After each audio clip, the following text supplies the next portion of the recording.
relate my experiences in World War II at the invasion of Normandy in France, June the 6th of 1944.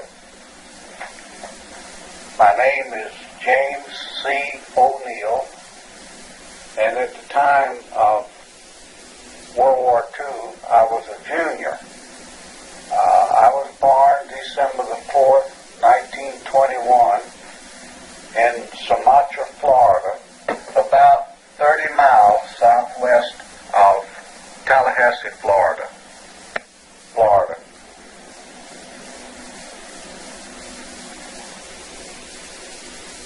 At the time of Pearl Harbor, in 1941,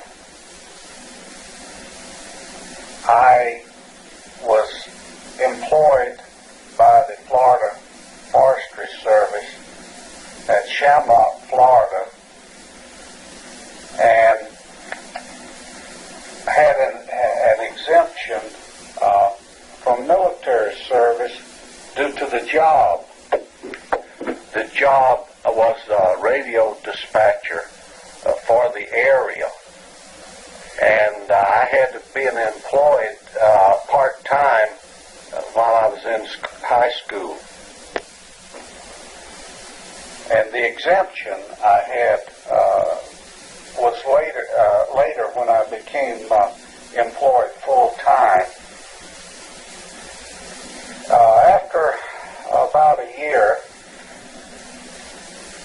I was dissatisfied with not being in something more related to the war effort, and also in getting along into something that would lead to better financial results later on. And I decided I was either going to go ahead and enlist in the service or get a job that was more war related if I couldn't get into service. So in August of 1942, I went to Gainesville, Florida to enlist in the Navy, and I thought I would have a better chance to get some education, and also that I had a better chance of getting in the Navy because of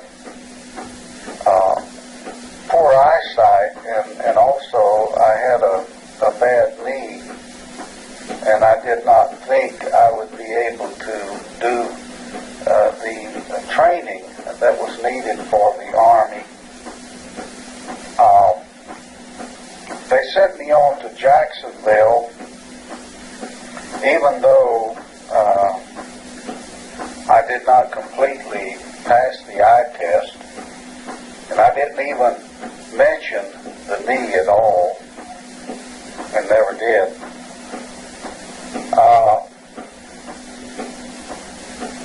In Jacksonville, they had so many people being processed that they really didn't pay that much attention. And, they gave you they looked in your mouth, and they gave you the short arm, and they made you bend over, and that was about it. It wasn't really hard to pass. And so I was assigned to the Jacksonville Naval Training Center for boot training, and it was just getting started in a great expansion of training people, and a lot of the things were bypassed. I remember the first aid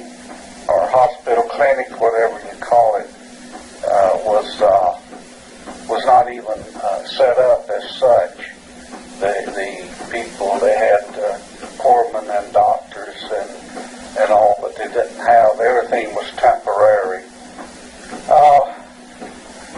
After boot training, they sent me on to Miami, Florida, Opelika Naval Station for further training. And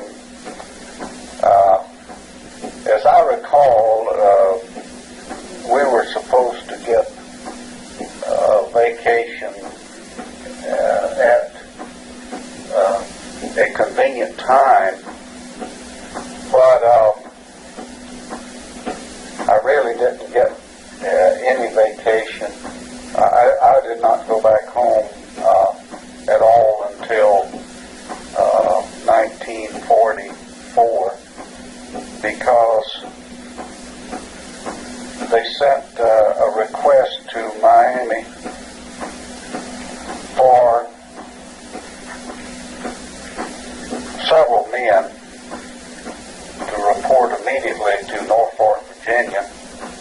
I was not one of those chosen because I had just reported to Miami and did not have any training. But one of the guys I got out of it some way, and they assigned me. And so we left Miami one evening on a plane, and on a freight plane, not a passenger plane. We sat on the floor against the metal walls. We were wearing our dress whites, which are very, very thin, because the whites were the uniform in Miami, because it was 80 or 90 degrees. And so we flew into Norfolk, Virginia, and landed in a rain sleet storm, and it was about 16 degrees, and all of our things had been sent on to Norfolk, and we didn't have any of our other clothes. We were herded out of the plane, I think, around midnight, in the drizzle and the sleet coming down.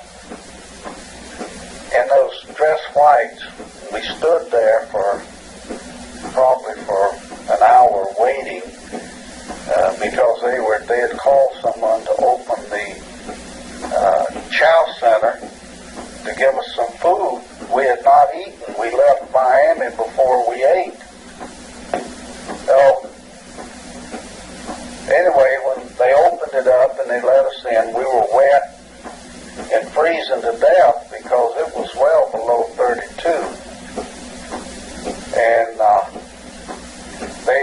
they fed us, and got some temporary quarters, and we sacked out, and the next morning they issued us a few temporary clothes, a pea coat and a couple pair of skivvies and t-shirts and a shirt with no dress blues or anything. And we went through the center and had the shots and all that, and we were loaded on a transport that night, during the night, and went to Africa, where we were unloaded at Oran in North Africa, and marched up to a tent city. And we had, then we went on from there to Algiers, Bizerti, Sicily, Salerno, and Anzio, and after, I guess this was about March of 1943,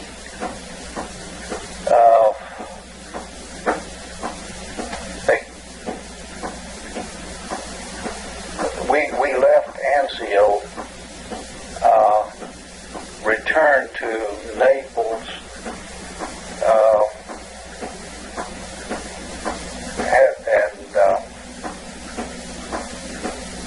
and we brought some people back from Anzio, some soldiers and wounded, and then from there we went on back to Bizerte in North Africa, and we spent around, I guess, a week refurbishing the ship, painting, and they overhauled the diesel engines and so forth. I was on an LCI number 9, which was not really my ship. I was in the commander's staff, the commander of the flotilla, and he was on LCI number 9, landing craft infantry. And I had been with them most of the time, although I had been loaned out on temporary assignment at Salerno, and also at Anzio, where I stayed in the harbor at Anzio from the time of the invasion until they came back to Anzio, and then they picked me up and I went back with them. After we got ready to leave Bizerte, we went out into the Mediterranean and on around Spain and then to England. We landed first, as I recall, at Plymouth in the British Isles, and I had we must have stayed no, we didn't either. We left Plymouth after about a day, and we went on down to Weymouth. Weymouth, we stayed several days, and because I recall having a liberty and taking a liberty to Bristol in Wales, and from Weymouth then we went on, and this was a flotilla of LCIs, and Commander Willard Ayres was in charge. He was from Ocala, Florida, and he was a commander, and he was in charge of the whole flotilla. And as I recall, I think it was about 8 or 9 LCIs. And then we went on to Southampton. And that night, we got into Southampton late in the evening, and we drifted up into the Bay Area and anchored. And that night, I was in my last bad air raid of World War in Europe. Although I was in some more over in the Pacific later on, in kamikaze attacks and so forth. But that was the last real air raid, bad air raid I was in. Although we had so much protection when we got to England, it was sort of a different situation than we had back in Africa and Italy, where in a lot of cases the invasions were poorly planned, and we didn't have enough of what was needed at the right time, at the right place. England, we had so much protection. The protection at the harbor just about kept the planes away, and I know they shot some down. The barrage, and then of course they had the balloons up and so forth, and the anti-aircraft fire was almost solid. Some bombs did drop in the harbor, but none close to us. After we left Southampton, and I don't believe we were, I think we were only there a couple of days. We went on up to New Haven, a little harbor just to the east of Brighton, England. It's a very small place. It only had the room for small craft. In the harbor was LCIs, LSTs, and gunboats, English gunboats, and so forth, the small craft. We had,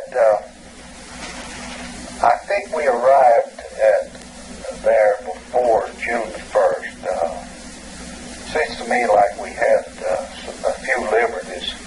It probably was a couple of weeks before June the 1st, but we had a few liberties to Brighton. But on June the 1st, in the meantime, though, we were assigned to the English Navy, and it was in our area was a Canadian Army area, and Canadian troops is what we carried to France on June the 6th, but we did most of the things we did up until the 1st was just maintenance work and as such as that. But we had English food, British food, and a lot of the American sailors would need it. Nearly any of the British food, the kinds of food they had, while nourishing, most Americans are just not used to that sort of food and would need it. On June the 1st,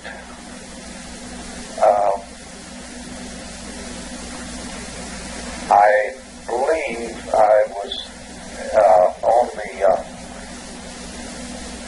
midnight watch. No, I was on the 4 to 8 a.m. Watch. Even though I was a radio man second class, while in harbor, we didn't, the radio was mostly secured. We didn't use the radio. If all those ships that they had in that area had used the radio, they wouldn't have been able to understand what anyone was saying. And so I had a lot of watches that were not radio. This watch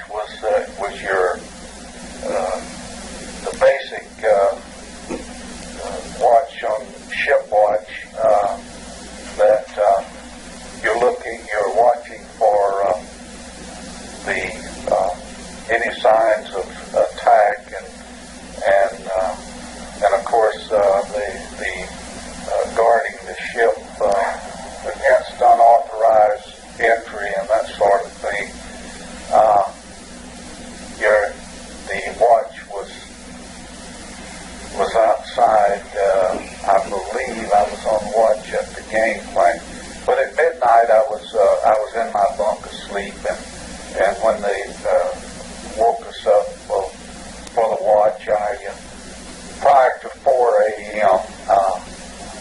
I had some, as I recall, a cold roast, a cold beef sandwich and coffee.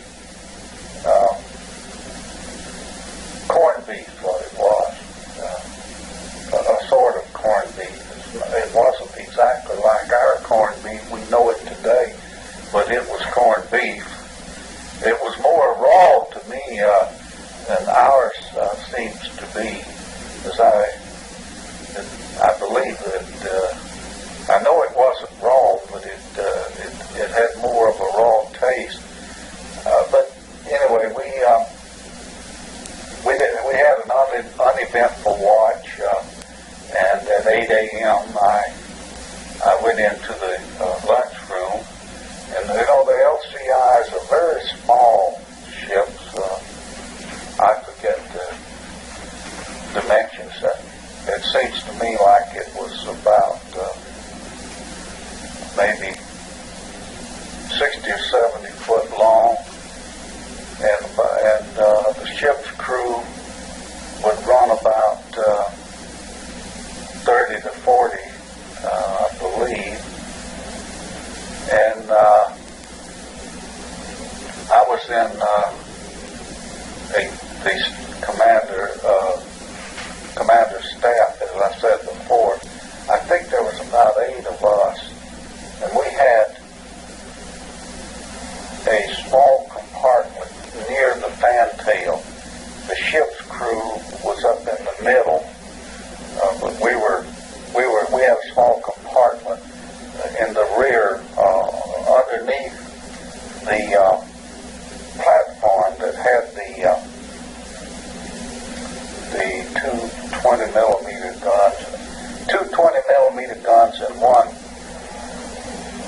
40 millimeter gun, I believe is what it was in the middle.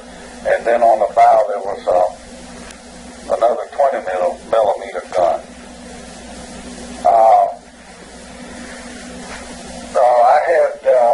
I had a breakfast after I left the watch of about the powdered eggs, that English type hard bread. I can't recall. I know it was hard bread, and it was kind of dry, but it didn't taste too bad to me.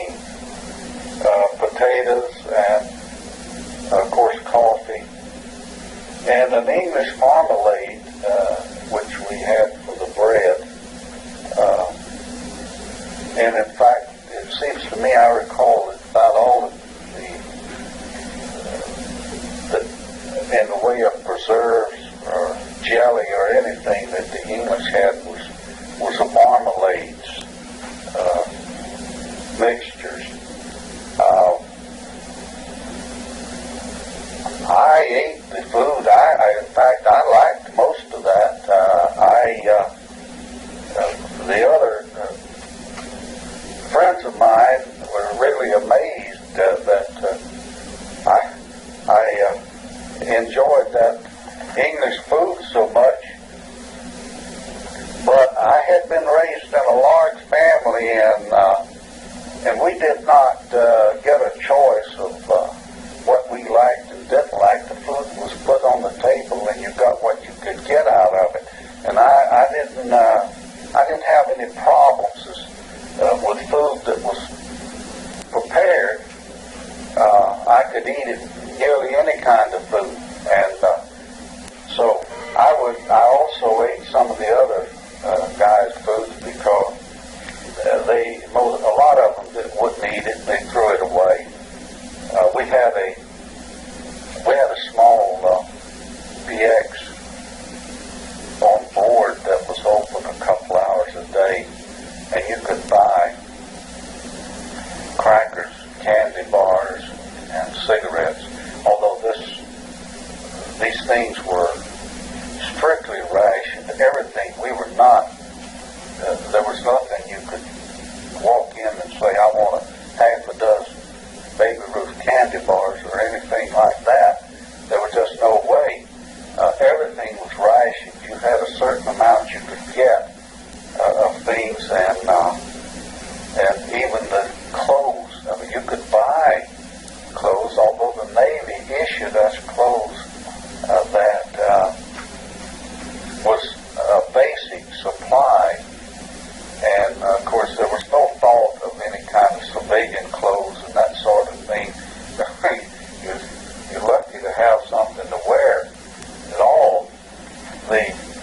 We could buy underclothes, shorts, skivvies, and t-shirts at the PX, and the dungarees, that is, the work clothes. The other clothes, if you needed any more, or something happened to yours, and that you would be able to buy you some more, although we didn't have a great deal of money to buy with. I'm not certain about this amount, but when I enlisted, I believe they were paying us $18 a month. By the time we got to England, we were getting about $30 a month. They provided the food and your travel expenses if they sent you away on another assignment. But you didn't always get the best accommodations. I think you had to take whatever was available and whatever they assigned for you.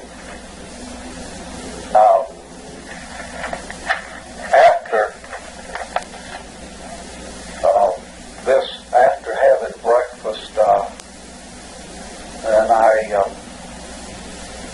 reported to Commander Ayres for duty. At that time, I had taken a shower and changed clothes on watch, and all the time on these small ships such as LCI, it was very informal. We did not wear dress blues or whites on shipboard unless there was a special assignment where you had to go ashore. All of our duty was done in cambray shirts, cambray type shirt. I forget if it was denim or what. Work shirt, long sleeve, and you had the dungarees, and of course your skivvies, your t-shirt. And if it was warm weather, you were really allowed to just have the t-shirt and not the long sleeve shirt. Most sailors didn't want to wear the long sleeve shirt unless they had to. And of course the little white monkey cap and the Navy shoes, those were issue shoes. I don't recall that we could buy any shoes of any kind. We had to use the Navy issue shoes. That's what I was wearing on watch. But then, when I had to report to Commander Ayres, I had to dress in Navy blue dress uniform with a white hat and the Navy shoes. The reason for this was that I had special duty for Commander Ayres in that I did his, I guess you could call me his gopher boy. I went for messages, took messages, and the general assignment of that type assigned to him rather than radio work. In fact, during all this time in England and including the invasion, I didn't even do radio work. Even during the and crossing the channel, I had other assignments. But I was reporting to Commander Ayres that morning, even though I had that watch that night. We did not have an 8 on and off the rest of the day and 5 days and all that stuff. The schedule was based on what needed to be done.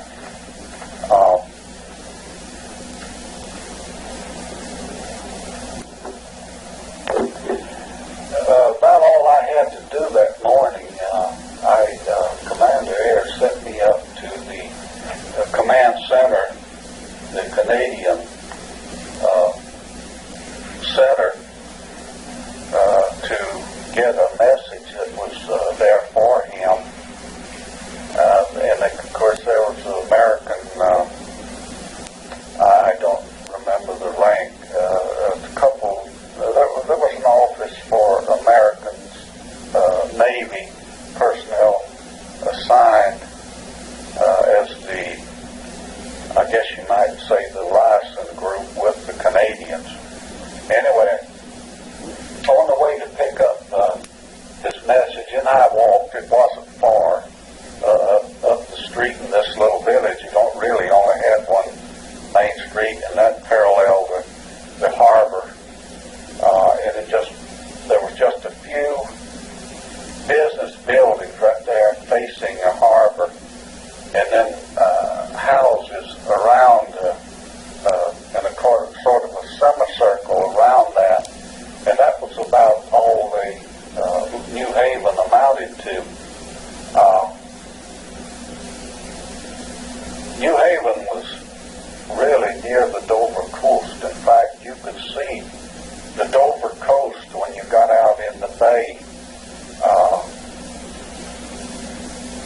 away from land. You could see the Dover coast. You could also see the Isle of Wight if it wasn't foggy.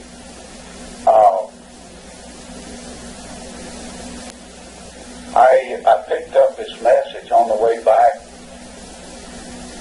I remember passing an old English chief petty officer. I thought he was ancient. He probably was about 50 or 55. But the reason I remember, he had, his whole chest was full of ribbons and chevrons he had up and down. And I'm not sure he didn't have some tattooed on the side of his head. He must have, I know I was thinking that he must have had an awful lot of military experience and had probably been in some of their excursions in addition to whatever he had seen during World War II, and I imagine that was enough. I returned to the ship with the message, and there was Canadian and English soldiers all around the little village, and there was also a Scottish battalion that was marching down the street, and you could hear them coming. Always you could hear the English and the Scotch coming from miles off, because they had to wear those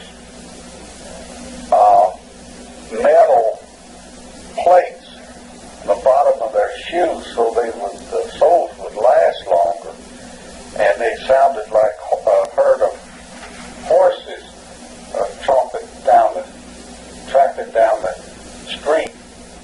And of course, the Scots, they had these cadence songs that they sang whenever they were marching, and they were in their dress uniforms, the little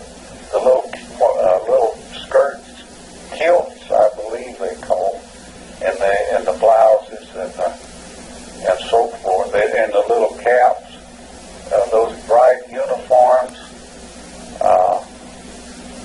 and the stockings and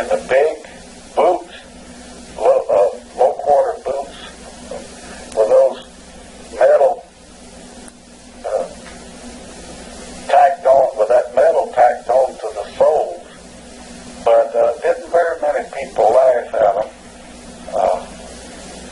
It was kind of dangerous to do so. After I returned to the ship, Commander Ayers released me for the rest of the day, and I sacked out and missed the lunch that day. I just slept on through it until supper time came, and I was I dressed back in the work uniform and went to supper, which was a mostly British type foods. They had oxtail soup, and of course we had coffee. We had coffee with everything. The English bread and butter and a meat pie that was made with chunks of beef or lamb. I can't remember which. Most of the sailors wouldn't eat it, whether it was beef or lamb, and I didn't pay any attention to it. I tasted it was okay, and so I ate it. I'm not sure if it was lamb or beef. I think most of the time what they issued to the Americans was beef, because most Americans wouldn't eat lamb. And the cauliflower vegetable, that's about the only, as I recall, that's just about the only fresh vegetables the English had. Cauliflower must have been easy to grow. They had cauliflower for the vegetable at just about every meal. And that's the one thing I could not eat. And I was raised on vegetables, and many meals we didn't even have meat, so I didn't miss it if meat didn't show up. But I missed the vegetables because that's what I had always ate. But I just could not eat that cauliflower. It was awful. But ironically, I have learned to eat cauliflower. Since then, I now eat it. We have it. Occasionally, we have cauliflower about every month or so, but I couldn't eat it at that time. And then there was a chocolate pudding that was it was a dessert, but it wasn't really all that good. But I eat any kind of dessert, so. And their chocolate was not one of the things that was very, very short supply was sugar. The English people were so strictly rationed. It seems to me like it was something like they could get a pound of sugar a week or something. And of course, we were rationed too.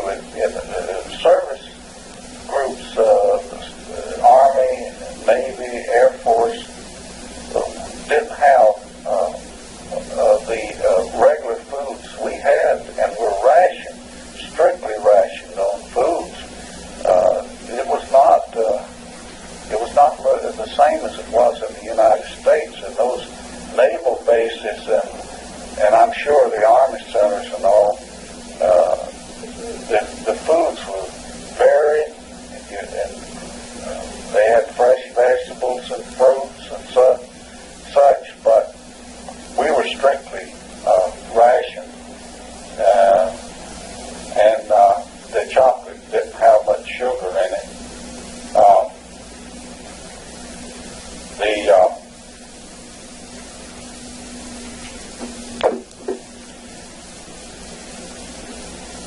meals were mostly along in this type of menu.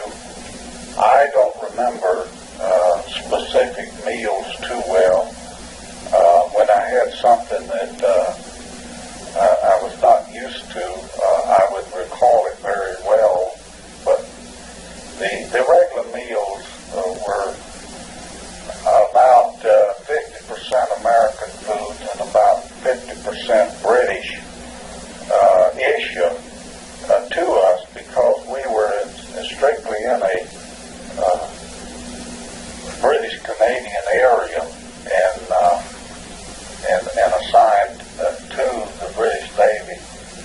We even got the British cigarettes, which even as desperate as most of the Americans were for cigarettes, a lot of the sailors wouldn't smoke the British cigarettes.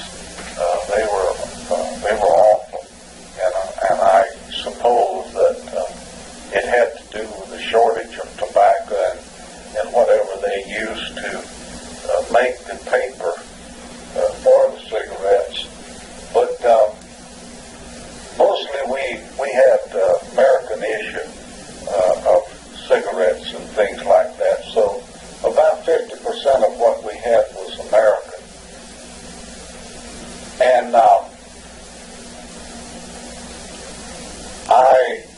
this was at the end of June the 1st. I read about and watched the poker game that was going on across one of the bunks.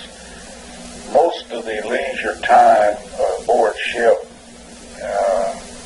was taken up by either reading or playing poker. Most of the sailors played poker every minute they could get a break to play. It just went on day and night. I played a little poker, but mostly I read in leisure time. I didn't really care too much for poker, but I did play occasionally just to get some companionship, I guess.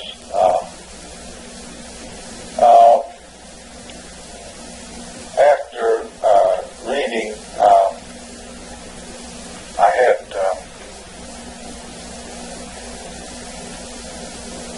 bunked out, and we didn't. We slept in our skivvies and t-shirts. We had. That's what we used for sleeping. There was no such thing as pajamas and bathrobes and all that stuff.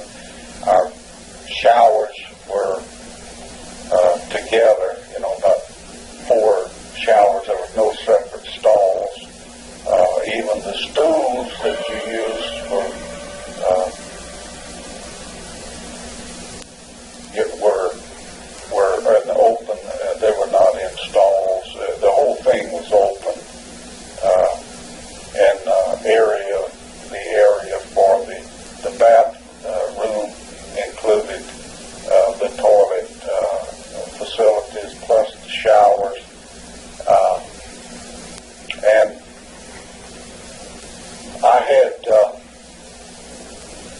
did not have any more duty up until the time we sailed, except that I reported to Commander Ayres the rest of the time we were in the harbor.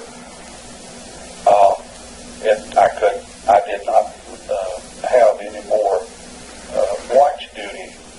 I reported to him the next morning, which was June the 2nd. During the days, these days, there was a lot of preparation going on for military attack, in that there was soldier battalions all around. Navy people were cleaning their guns and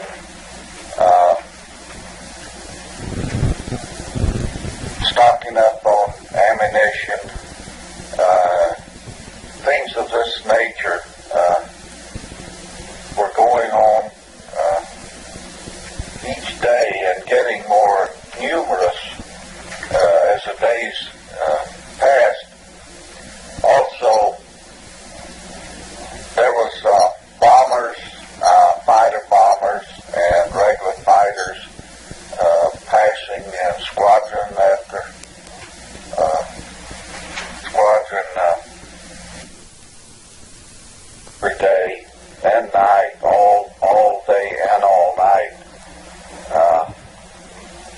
We were not subjected to any air raids.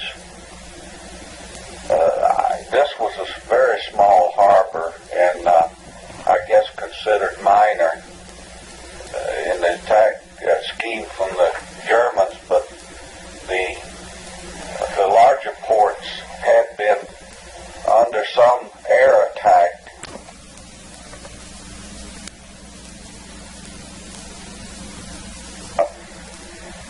If they didn't shoot each other down, they probably would have collided. This was in direct contrast to what we had been subjected to in Africa and Italy, especially Anzio, where we did not have proper air protection and were under constant air attack and also bombardment from land.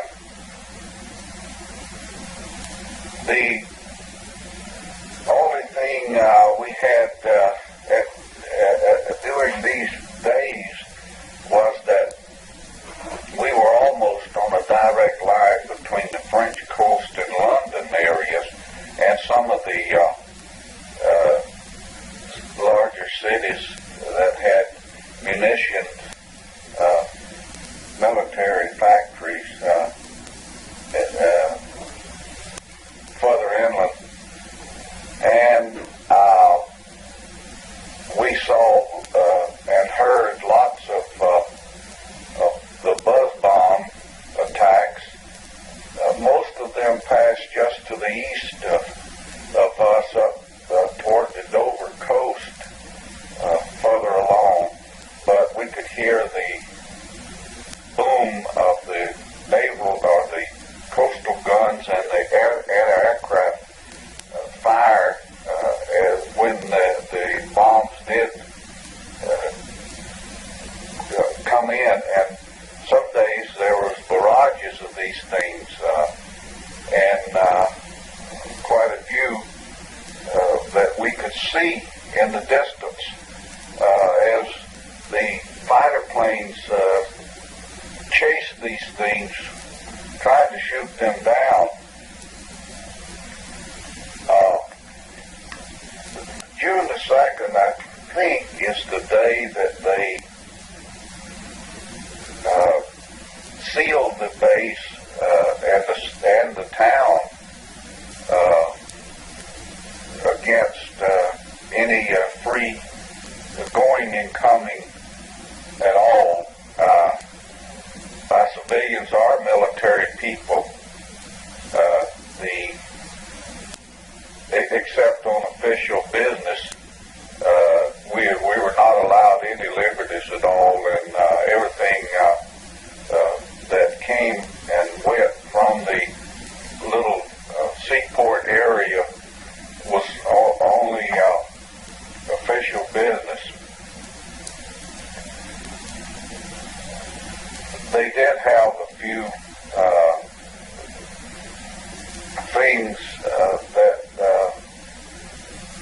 was considered entertainment to pass the time, but not very much. Long about this time, the preparations were getting real active, and there wasn't too much in the way of entertainment, and there was nothing. The only thing in this little town there was a theater on that main street in front of the docks. And that was about equivalent to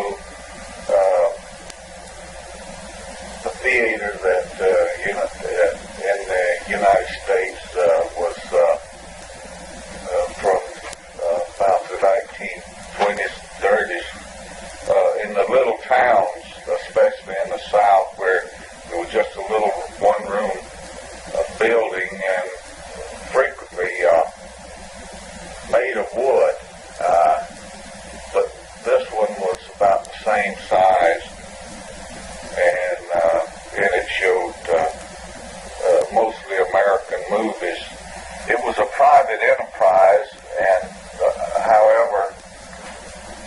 the servicemen had first choice on going into the theater, and civilians pretty well stayed away from it. This morning of June the 2nd, I dressed in my navy blues and uniform, and which included the little white hat and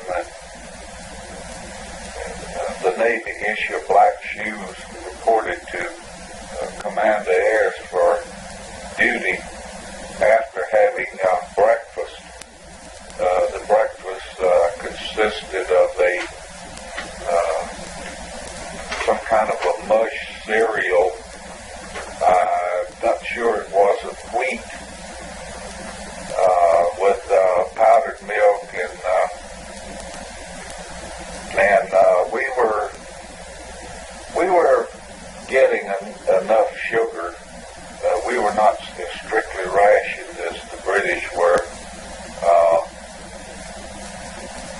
And we had coffee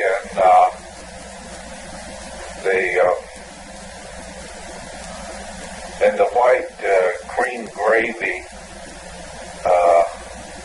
and strips of beef on toast. The sailors had a special name for that, and I'm not sure that they still do, but probably it was something on the shingles, what it was called. And most, I would say at least 50% of the sailors didn't eat it. I liked it. And we had the ever-present Navy beans and some kind of canned fruit. I think it was peaches.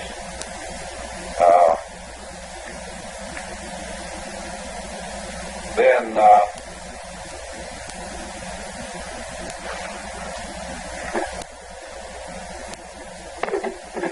I reported to Command the Airs for duty, and these were general types of things done mostly in his office, and I ran messages and so forth. That was the duties I had during the morning and afternoon both. We had practice alerts and general quarters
check out the small sports equipment,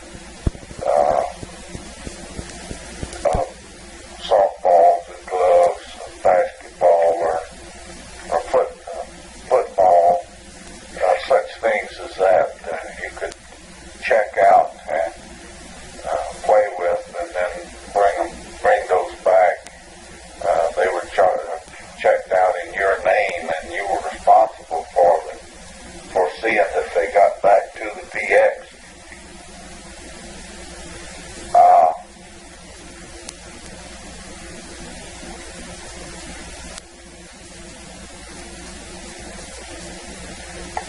There was very few of the servicemen, surprisingly, who played much in the way of active sports like baseball, football, and such. They mostly went in for poker, playing cards, and such things as that. Cribbage was a very popular card game. Hearts, I believe, was another one.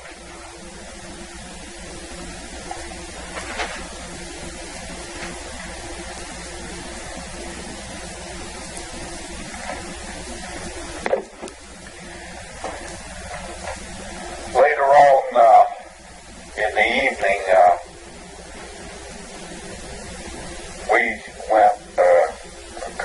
I went with a couple of sailors over to the movie house that I had mentioned earlier, and I recall the events then very well. At that time, we were in the theater, and just about the middle of the movie. It was a Buck Jones Western. I remember that very well. The British people were crazy about American Westerns, and most all of the movie houses showed Westerns, mostly from the 1930s. And we had the alarm sounded, and of course, everyone jumped up and ran back to their stations, and if there was any civilians, I guess they went on out, because you were supposed to, if you were in away from your ship or military station in a civilian area, you were supposed to go to the stations they had designated for the air raid alerts. We raced outside, and we could hear the boom of the coastal guns, the anti-aircraft coming in from toward the east and from towards the French coast.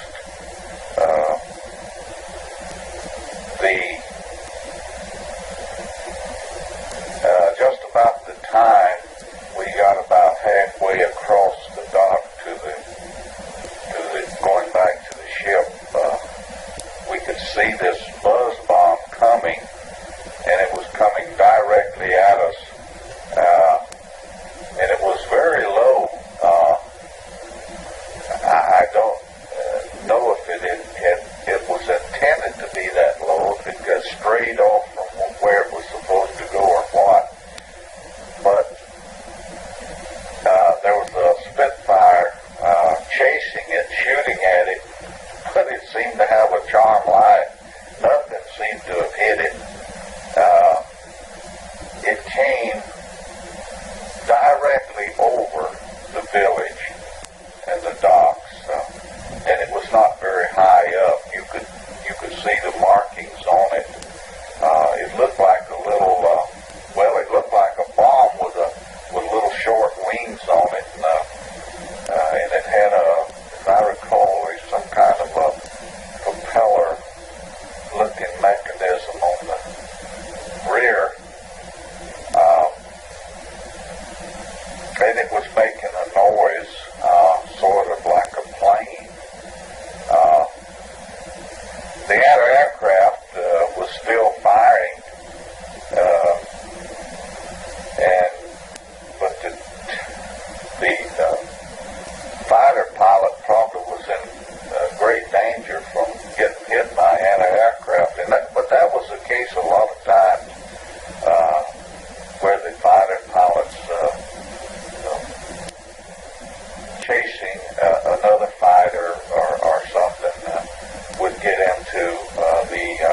ahead, and it kept going, and about just a short distance up from up toward land, further inland, the engine on it suddenly just stopped completely.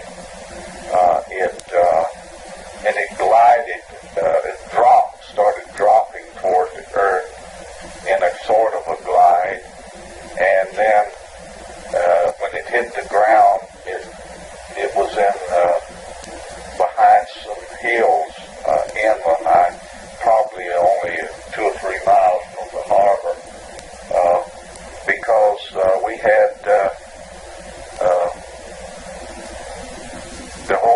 all the buildings shook, and the whole area shook from the explosion, and it was sort of like a small earthquake. And of course, the explosion made a large boom. This was the only one that came close to us. As I said before, we had alerts all the time,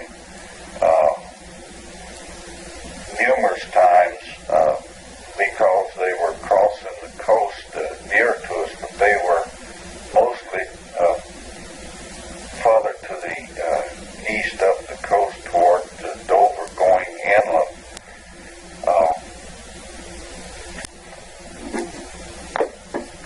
By the time we reached the ship and got aboard, the general quarters was over. We did not return to the theater, but in fact, I didn't ever see the end of this western we were watching, although I'm quite sure that the bad guy got whipped and that Buck Jones got the girl.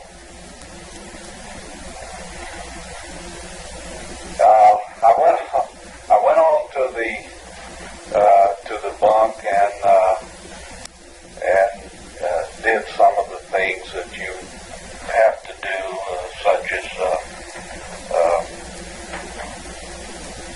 straighten your locker and be sure your clothes are clean and well pressed, your shoes are shined, and such things as that, which you have to do every day because, except in the invasion areas you didn't, but in general duty you had to do these things because of the threat of inspections. However, we had very few inspections. As I said, ours was quite informal, and it was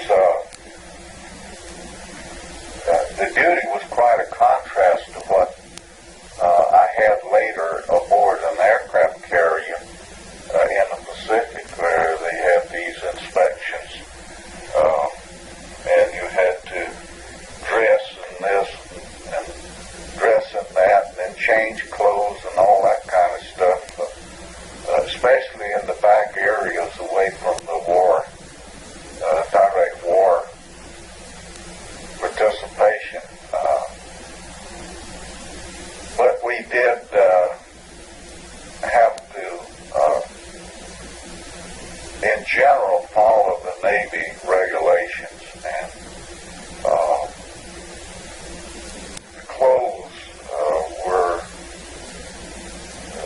your clothes were carried in your bag, in a bag which is supplied for cleaning. They cleaned your clothes, and then you picked them up in the bag, and of course you had available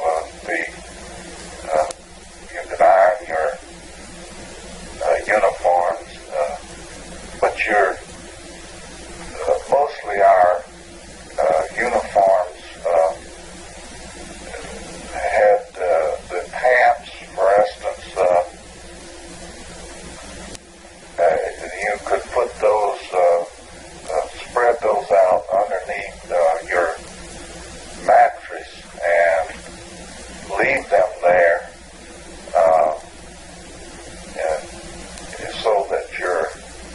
so that they looked pressed when you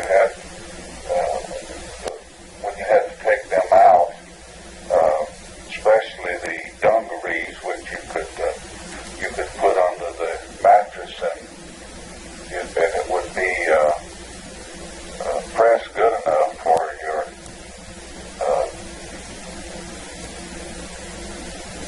work duty clothes. Anyway, take care of all that, and then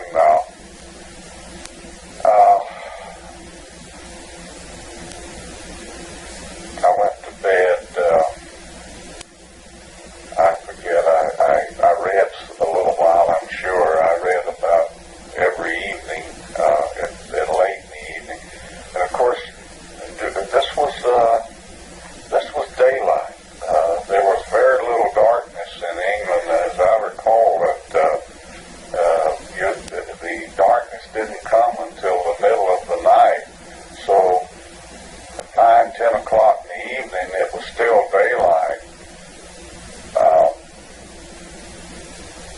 And of course, there was a lot of noise going on, especially from overhead, as the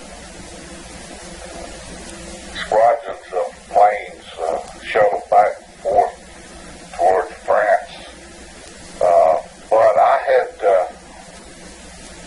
had learned earlier to just go on to sleep, although I got very nervous during bad times, air raids and such. I had learned to sleep when it was quiet from that standpoint. The little noises that went on, people arguing and playing poker in the next bunks, and any of those kind of distractions, I had learned to sleep through all that. So I went on to bed, and there was no general quarters or anything during the night.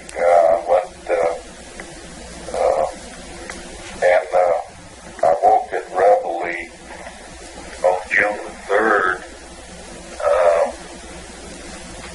and that,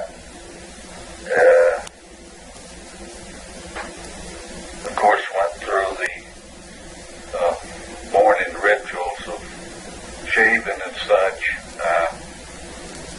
shower, and clean clothes, and so forth. And I was still wearing the dress uniform, dress blues. So I had then I had the breakfast that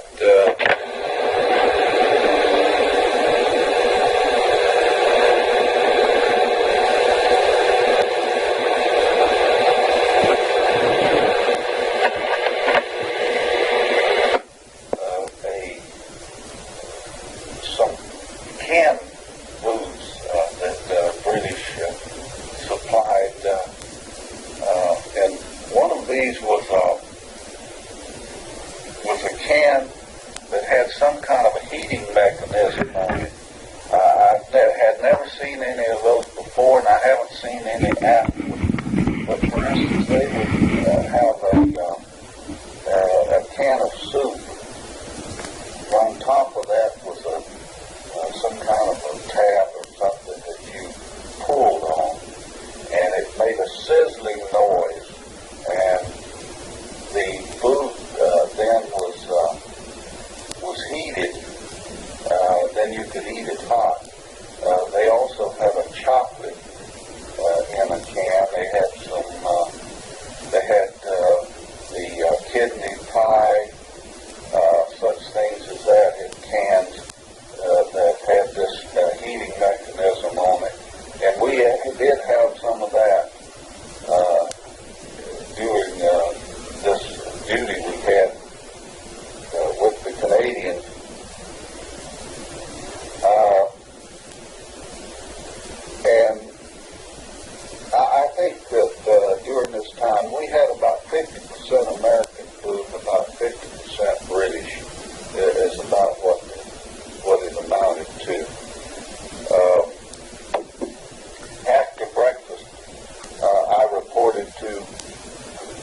assigned the heirs for duty for that day.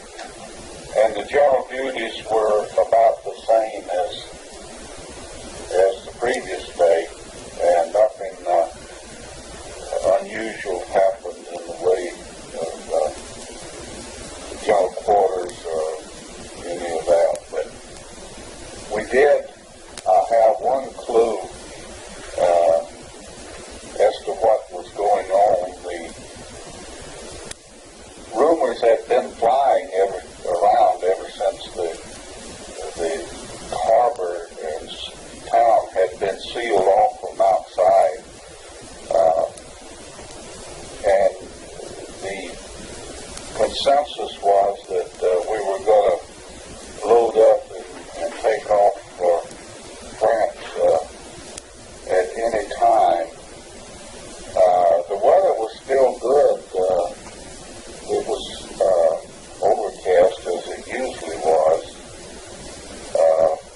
but we had not had any rain, and it was fairly warm, and the wind was calm,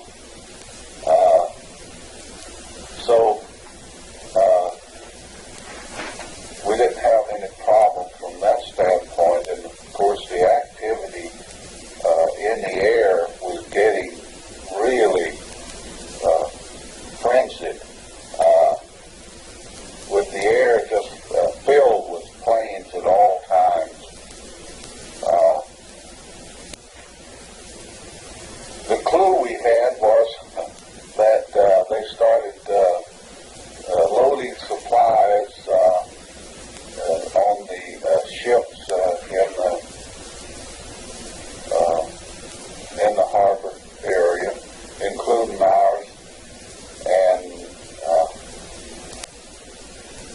some of the supplies that we received were fresh fruit, like apples and oranges. And I don't know if the Germans knew this or not, but this is always a clue that we're about to do something, because prior to every one of these invasions, it seemed to me that we were always issued fresh fruit for some reason prior to the invasions, and it seemed like a routine. So if they were aware of this, it gave them a clue as to what was about to happen. Then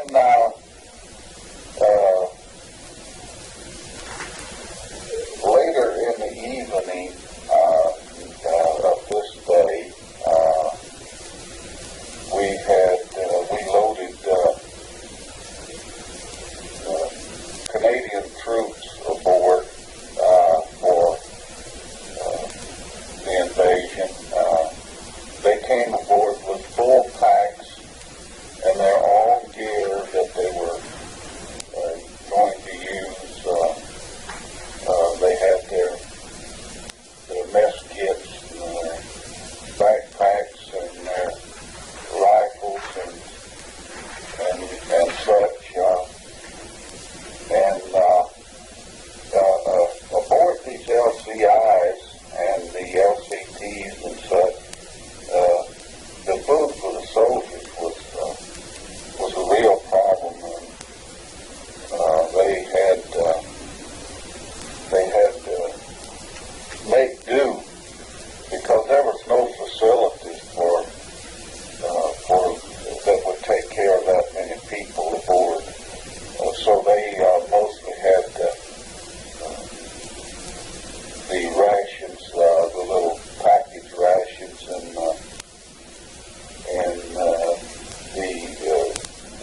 the tea and the coffee was about the only hot foods that they got on the ship. These Canadians, as I recall, were not experienced. They had not been in any of the battles. They came from Canada and trained some in the British Isles, and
English was one of those, but I had a terrible time learning the French, Italian, and German and other languages enough to get by on. Basically, about what I learned was just a few words.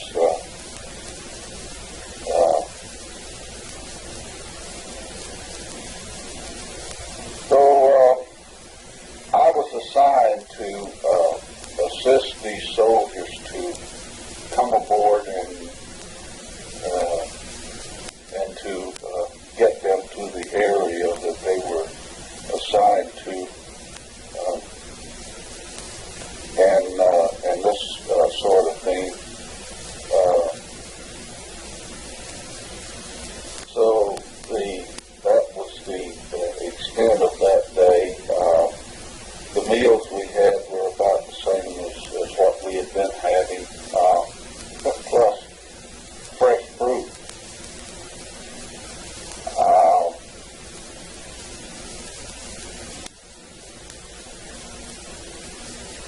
After they were settled in,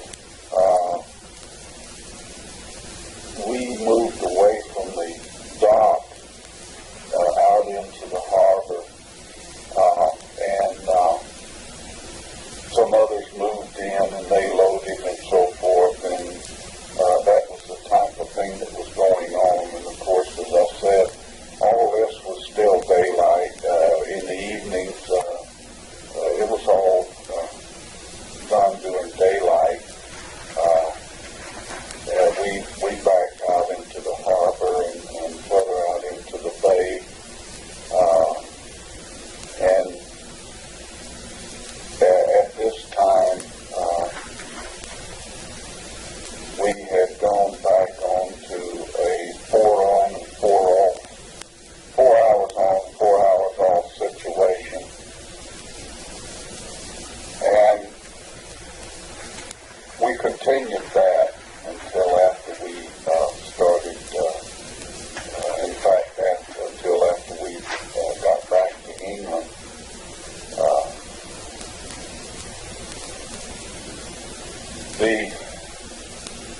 We anchored in the bay, and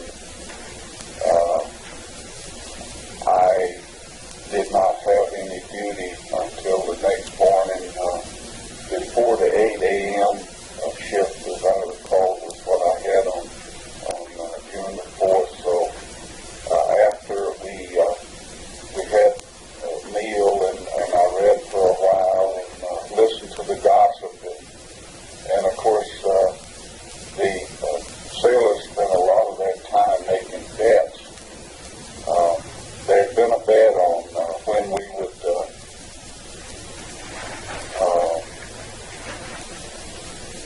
pull away from the harbor,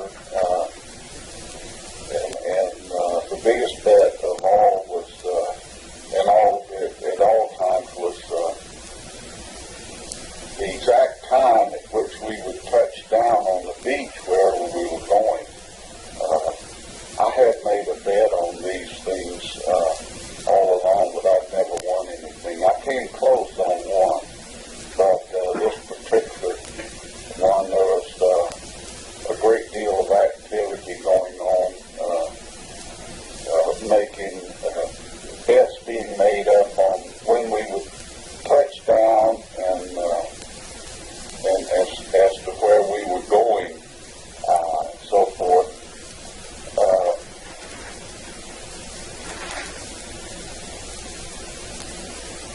The general attitude, most of our people aboard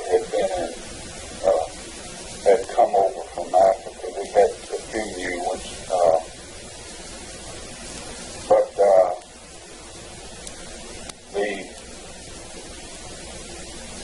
the most had been in these things before, and there was a certain amount of nervousness and apprehension, and that included me. I didn't